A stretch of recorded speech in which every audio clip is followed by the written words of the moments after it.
La Central Deportiva. Continuamos en el aire de Cadena 3 en el 101.7 del dial. Decíamos que queríamos hablar del caso Lucas Beatriz y tenemos en línea al doctor Marcelo Vicellares, es abogado especialista en Derecho Deportivo, para que nos cuente a nosotros y a ustedes, a los oyentes, a los hinchas de Colón que están pendientes de esta situación, en qué puede Colón salir beneficiado o perjudicado con esta libertad de acción que considera Beatriz que por falta de pago él ya no pertenece más a la institución. ¿Qué hizo Colón? Presentó una medida cautelar y ahora se viene la definición, porque también han apelado las personas que están representando y defendiendo los intereses del ex número 9 de Boca Juniors, hoy actualmente en Colón. Doctor Vicellares, ¿cómo le va? Un gusto en saludarlo. Nicolás May por Cadena 3. Bienvenido, buenas tardes. ¿Cómo te va, Nicolás? Muy buenas tardes. Agradecido por el llamado y saludo a tu audiencia, ¿no? Muchísimas gracias a usted por atendernos. Bueno, podemos hablar de fútbol, podemos a nuestro modo y lenguaje interpretar y explicar, pero usted desde el tecnicismo y por supuesto también entendiendo toda la gente que está del otro lado, este caso tan puntual, Beatriz dice, no me pagan, me voy, voy a presentar una demanda, y Colón ya sabiendo lo que venía presenta esta medida cautelar que hoy nos enteramos ya tiene una apelación por parte de la otra parte que es la que se siente perjudicada. ¿Colón puede perder a Beatriz y puede de hecho también tener un perjuicio en lo económico muy importante? Bueno, a ver, se trata ni más ni menos que de un reclamo salarial que inicia el jugador en contra de Colón de Santa Fe, en virtud de que, lógicamente, como le pasa a la gran mayoría de las instituciones del fútbol argentino, no están en condiciones desde marzo hacia acá, en virtud de la pandemia, de afrontar los contratos, económicamente hablando, estipulados con anterioridad a esa fecha. En este sentido, entiendo que Colón de Santa Fe le ha ofrecido al jugador tratar de zanjar esa diferencia. El jugador seguramente no ha aceptado la propuesta de pago ofrecida por Colón, ni la modalidad de pago ofrecida por Colón, y en este sentido se inicia esta controversia en la cual Colón de Santa Fe, para que el jugador justamente no quede libre, interpone una medida cautelar, una medida de no innovar sobre un planteo desde el punto de vista jurídico muy interesante, muy controvertido, que es sostener que los contratos de reconocimiento de trayectoria o de cesión de derechos económicos, que son contratos que normalmente se firman con todos los jugadores, no son contratos laborales, sino que son contratos que se tienen que dirimir en el foro civil, para que la gente lo entienda. Y en este sentido, el jugador obtiene una medida el club obtiene una medida cautelar de no innovar, en la cual le dice, además le notifica a la AFA, para que, advirtiéndole esta situación, esta medida cautelar, y diciéndole, señores de AFA, ustedes bajo ningún punto de vista le pueden otorgar la libertad de acción al jugador, y a la vez también le notificó de que cualquier medida que interponga el jugador en contra del club no puede perjudicar cesiones futuras de jugadores en carácter temporal o definitivas, o más en concreto, no puede inhibir al club de cualquier operación a futuro. Bueno, así está planteada hoy la controversia. El jugador ha apelado esta decisión y bueno, a partir de esa apelación habrá que ver qué en concreto sucede. Totalmente. Usted decía recién la presentación hecha en el juzgado civil y comercial, y desde la parte del futbolista entienden de que se han equivocado de juzgado, que es un juzgado laboral el que tiene que atender esta situación. Y después nos explicaban que el jugador desde que llegó prepandemia ya también existía una deuda importante. Contabilizando todo el año y los meses de este año 2020, el futbolista apenas ha cobrado un mes, entre Puchito y Puchito que le han ido pagando en los respectivos meses de este año presente, que el contrato está presentado el 100% del mismo en AFA, situación que otros jugadores no tienen y que por allí estaban con algunas deudas y tuvieron que arreglar porque no tenían todo presentado allí en la Asociación del Fútbol Argentino. es engorroso el tema. Y habitualmente, a la hora de las definiciones, ¿se demora mucho para saber cuál de las dos partes es la que será beneficiada?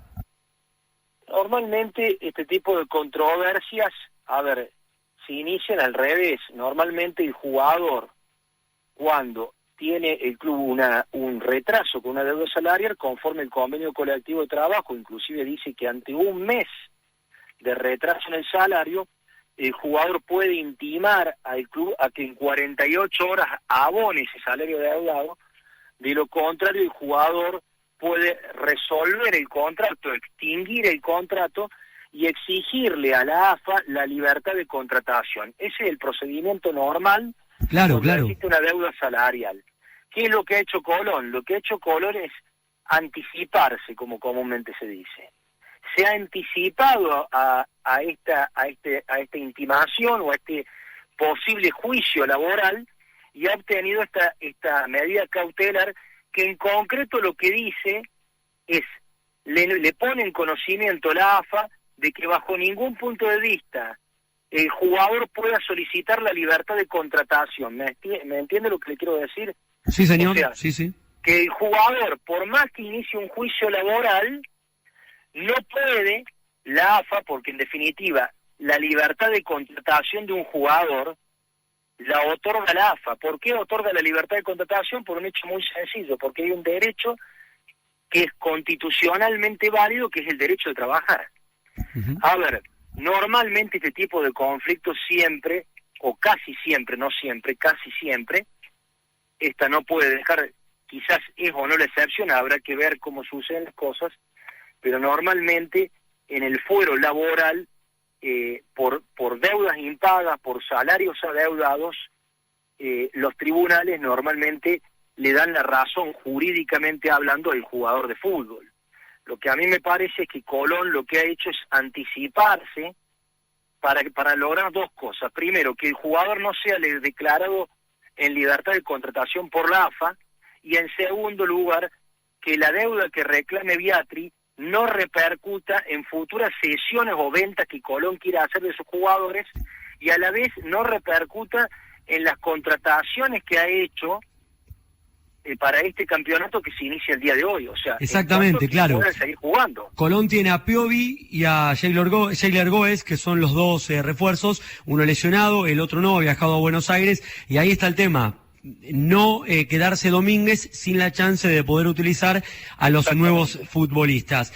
Este caso de Viatri, si la justicia falla a favor de Colón, ¿puede marcar un precedente?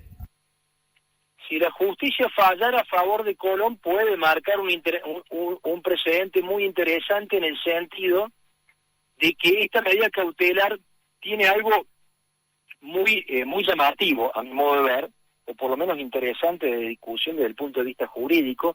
Yo tengo sentado una posición contraria, quiero decirlo, pero es interesante por el planteo hecho por Colón, es interesante en cuanto a considerar que los contratos de reconocimiento de trayectoria, que son contratos muy comunes, hay que saber que siempre los jugadores firman dos tipos de contrato: un contrato que es el que se registra en AFA, y otro contrato que es un contrato privado entre las partes. El contrato privado entre las partes normalmente tiene distintos nombres, pero se utiliza mucho el nombre de contrato de reconocimiento de trayectoria.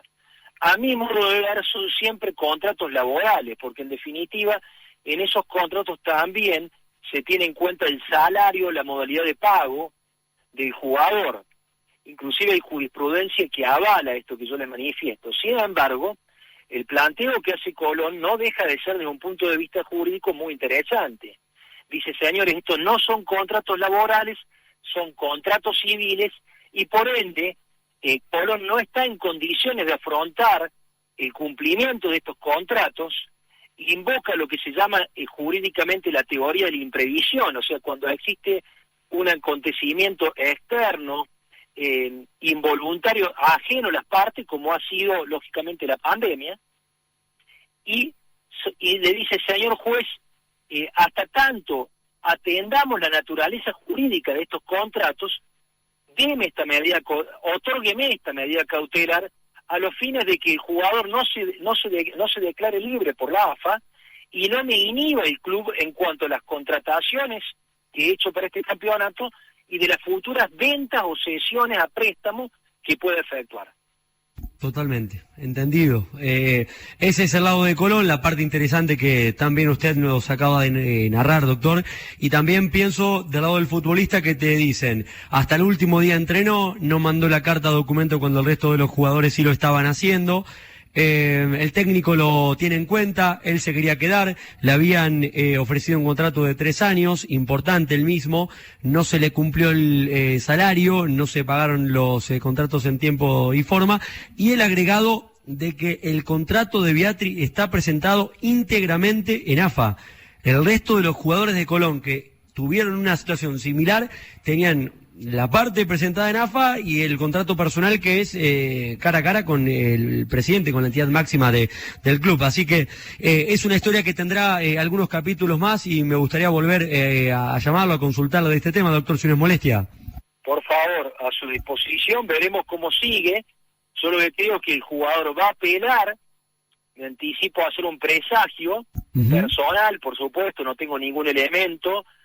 Obviamente que no tengo interés por ninguna de las dos partes, esto vale la pena aclararlo a la audiencia. Ya apelaron, ellos ya han apelado. Pero me imagino que el jugador va a apelar y a la vez va a intentar, lógicamente, dar por extinguido el contrato en virtud de que se inició o inicia en el fuero laboral el reclamo es porque considera que hay una parte del contrato que no se le está pagando. Entonces, seguramente van a ser los dos movimientos jurídicos que el jugador va a hacer, apelar esta medida cautelar y extinguir el contrato con Colón y Santa Fe recurriendo a la justicia laboral.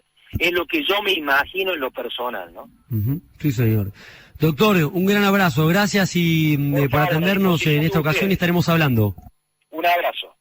El doctor Marcelo Visallares, quien es justamente abogado especialista en Derecho Deportivo, la tiene clarísima. La Central Deportiva.